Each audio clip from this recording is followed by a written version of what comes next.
Et on se retrouve aujourd'hui pour une nouvelle vidéo en ce début d'année, hyper en forme. Je vous souhaite d'abord tous mes meilleurs vœux pour cette nouvelle année, qu'elle soit riche en projets, qu'elle soit riche en tout ce qu'on peut souhaiter finalement, et puis qu'elle soit riche en business également. Si c'est la première fois que vous vous baladez sur cette chaîne, je suis Camille, la cofondatrice de Whatlift. Qu'est-ce qu'on fait concrètement chez Whatlift? On est un partenaire de croissance pour les entreprises des ENR. L'objectif, il est simple: participer à l'accélération de la transition énergétique. Tout simplement, si vous proposez des solutions énergétiques, que ce soit sur le marché du particulier ou sur le marché du professionnel, et que vous vous questionnez sur le marketing digital, vous êtes au bon endroit, tout simplement. L'objectif de la vidéo, il est simple. Il est simplement de vous donner 5 questions que vous devez absolument vous poser avant de passer à l'action en marketing digital. Promis, sur cette vidéo, on n'utilisera pas de jargon imblairable du marketing. On va simplement se rappeler un objectif simple: le marketing doit être un levier de croissance. Ça doit simplement avoir un impact maîtrisable sur votre chiffre d'affaires.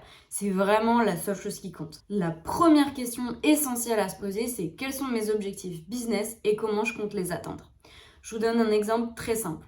Vous avez fait une année 2025 à 500K de CA. Vous visez pour l'année 2026 900K. Est-ce que les actions que vous avez mises en place pour atteindre votre objectif en 2025 sont réplicables? Comment vous avez fait pour atteindre votre CA en 2025? Et est-ce que ces actions vont être les bons leviers pour vous permettre d'aller chercher vos 900K? Si la réponse est oui et que vous avez déjà toutes les actions qui sont corrélées pour aller atteindre les 900K, pas forcément besoin d'intégrer un nouveau canal d'acquisition. Par contre, si la réflexion est plutôt de vous dire: je sais comment aller chercher mes 500K, mais par contre, un peu plus difficile de prévoir comment je vais aller chercher les 400 000 en plus, là, effectivement, ça peut être intéressant de se poser une vraie question sur: est-ce que le marketing digital peut être un nouveau levier de croissance pour moi?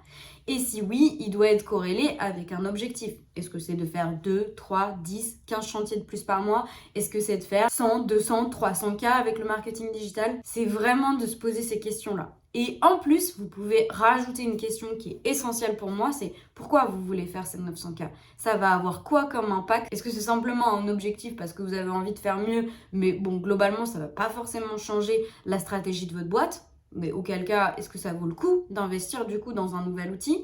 Ou est-ce que en fait c'est vraiment un pivot stratégique pour vous? Parce que ces 900K, ils vont vous permettre de vous mettre sur la route du million, parce que c'est votre objectif. Vous allez pouvoir recruter, structurer, parce que vous avez envie d'avoir des marges plus intéressantes, parce que finalement vous n'êtes pas très content de votre résultat net sur les 500K que vous avez fait l'année précédente.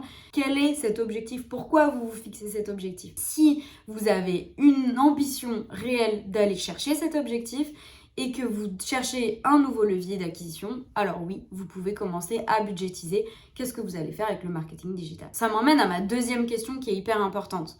Est-ce que j'ai le budget pour le marketing digital? Souvent sur les premiers rendez-vous, on me dit: ça va dépendre, qu'est-ce que vous en pensez, vous? Moi j'en sais rien, j'ai pas fixé de budget. Ok, donc demain si je vous dis ça coûte 1 million, vous y allez ou vous y allez pas? L'idée, c'est vraiment de comprendre: est-ce que ça fait partie de vos priorités et est-ce que vous êtes en capacité d'y allouer un budget? Et si vous souhaitez y allouer un budget, il faut qu'il soit aussi corrélé avec ce que vous souhaitez obtenir.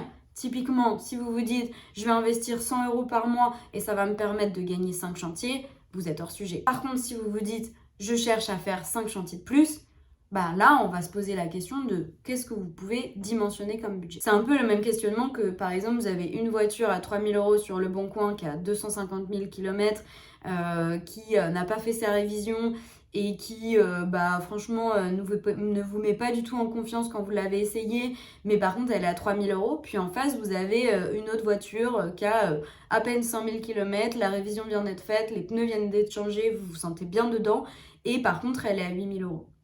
Si vous êtes court-termiste, peut-être que vous allez choisir la voiture à 3 000 €. Par contre, si vous voyez vraiment une ambition de développement business, vous allez choisir la voiture à 8 000 €. Pourquoi? Parce que tout simplement, vous êtes dans une construction. Vous pensez à demain. Et là, il faut que vous pensiez à demain. Donc, c'est super important de dimensionner un budget. Et aussi, il y a un certain cas où, par exemple, si votre budget est alloué pour faire, comme je donnais mon exemple tout à l'heure, vous voulez allouer 100 € pour faire 3 ou 4 chantiers par mois en plus, Il vaut mieux que vous mettiez un gros coup d'effort sur vos méthodes traditionnelles qui vous rapportent déjà de l'argent plutôt que vous investissiez une somme qui ne vous permettra pas du tout d'aller chercher une satisfaction avec le budget investi. Bon, la troisième question, moi je la trouve extrêmement importante. Elle va peut-être vous paraître un peu surprenante au début, mais c'est vraiment important que vous vous la posiez. Est-ce que j'ai envie que ça marche ?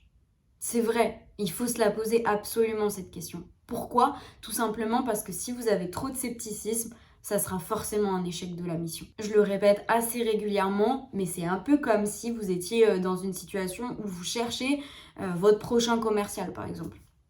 Vous êtes en processus de recrutement et puis en fait vous voyez le candidat 1, 2, 3, 4 fois. Puis vous dites franchement c'est vraiment pas le candidat qu'il nous faut, je suis pas sûre de ses résultats, je suis pas sûre de ce qu'il peut aller chercher. Logiquement vous n'allez pas le recruter. C'est à peu près la même chose ici. En fait si vous y croyez absolument pas, vous allez forcément faire le mauvais choix, c'est-à-dire soit en termes de prestataire, parce que vous allez probablement vous dire tiens je vais choisir la prestation la moins chère. Mais la prestation la moins chère, si elle est moins chère, il y a peut-être aussi des raisons. Et puis ensuite, vous allez vous dire, tiens, je vais allouer que ce petit budget-là parce que je suis vraiment pas sûre que ça va marcher. Et puis, vous allez vous dire, je vais peut-être pas recruter un commercial tout de suite pour ça. On va traiter comme on peut en interne. Et puis finalement, du coup, vous allez maltraiter les contacts. Et puis finalement, en fait, ça sera un échec de la mission. Est-ce que vous avez envie d'y croire ? Vous aurez potentiellement des doutes, évidemment. Mais par contre, vous avez envie d'y croire. La quatrième question, c'est suis-je capable de gérer de la charge supplémentaire ? Vous allez me dire, pareil, cette question-là, elle fait un peu sourire souvent. Et d'ailleurs, en appel de découverte, souvent, les dirigeants rigolent et me disent, écoute Camille, c'est évident, s'il y a plus de business, on va le prendre, le plus de business. Moi j'aime bien cette réponse parce que d'un côté je comprends évidemment que le business et la croissance doivent être une priorité, mais par contre pas à n'importe quel prix. Ce que je veux dire c'est si vous n'avez pas la capacité de gérer du volume entrant plus important, vous allez forcément dégrader la qualité de vos opérations. Donc qu'est-ce qu'il est important de se dire, c'est oui j'ai la capacité de faire plus et plutôt aller progressivement plutôt que de monter hyper fort et puis finalement de faire péter le système. Donc l'idée, c'est évidemment, on a tous envie de faire plus de croissance, mais il faut aussi savoir mesurer est-ce qu'en interne, on est capable de gérer plus de charges. Et si oui, comment on s'y prend ? Et au fur et à mesure de se dire, là, on est capable de gérer encore plus de charges, donc comment on va pouvoir augmenter le volume ? Moi, j'ai vu pas mal de sociétés, parce que ce que je comprends, les dirigeants, ils ont envie de faire plus de business. Et puis finalement, on part sur les chapeaux de roue. Et puis après quelques mois, il n'y a plus la capacité de traiter le volume entrant. Et donc finalement, on dégrade l'accompagnement auprès des prospects, on dégrade l'accompagnement auprès des clients. Et finalement, on se retrouve dans une boucle un peu négative. Donc l'idée, c'est simplement de vous dire... Qu'est-ce que je suis capable de gérer comme charge aujourd'hui ? Qu'est-ce que je suis capable de gérer comme montée en charge ? Et comment je m'y prends ? Voilà. Et puis la dernière question, elle est aussi hyper importante, je dirais même qu'elle est capitale aussi, c'est comment j'intègre le marketing digital dans ma stratégie commerciale. Alors je parle pas mal de stratégie, mais on n'a pas besoin d'avoir un processus commercial ultra sophistiqué, simplement un processus commercial efficace. C'est vraiment ce qui compte. Le marketing, c'est le binôme du commerce. Donc, si vous avez un mauvais marketing, ça ne va pas forcément aider votre commerce. Mais par contre, si vous avez un mauvais commerce et que vous avez un bon marketing, les résultats seront toujours aussi pourris. Donc, ce qu'il est vraiment important de comprendre, c'est que ça doit fonctionner main dans la main.